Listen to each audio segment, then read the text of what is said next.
2011లో పెళ్ళైంది నాకు. 2011లో పెళ్ళైంది నాకు. వీడప్పుడు చాలా చిన్న పిల్లోడు. ఓ రోజు మామూలుగా అసలు మాట్లాడడానికి కూడా భయపడేవాడు. నేను ఇంట్లోకి వస్తున్నప్పుడు కూడా లోపలికి వెళ్ళిపోయాడు. ఎక్కువ నాతో మాట్లాడేవాడు కాదు. సో నేను కూడా చాలా ట్రై చేసేవాడిని. వీడేం మాట్లాడేంటి నాతో, వీడు కదా మాట్లాడాలి. వీడు మాట్లాడేవాడు కాదు.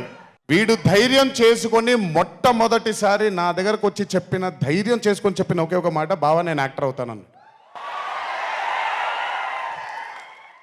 అంతే ధైర్యంగా నేను కూడా నా సపోర్ట్ నీకు ఉండదు, పోయి సావు అన్నాను. అంటే చెప్పాను కానీ బట్ నాకు ఎప్పుడూ ఒక చిన్న భయం ఉండేది.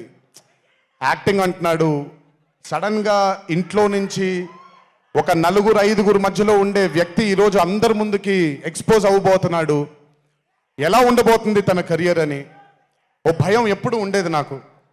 కానీ ఏ రోజు కూడా తను నాకొచ్చే ఒక సీన్ కానీ నేను ఇలా చేద్దాం అనుకుంటున్నానని కానీ ఏ రోజు చెప్పలేదు. ఎందుకంటే నేనన్నా నాకేమీ చెప్పొద్దు నితిన్, నీకు కావాల్సింది నువ్వు చేసుకో, ఆ ఫ్రీడమ్ నీకు ఉండాలి లైఫ్లో, ఒకళ్ళ షాడో ఒకళ్ళ మీద పడకూడదు నితిన్ అని. తను ఏ రోజు నన్ను ఎప్పుడూ అడగలేదేది, తను చేసుకుంటూ వెళ్ళాడు. ఈరోజు చాలా గర్వంగా ఉంది తను చూసి.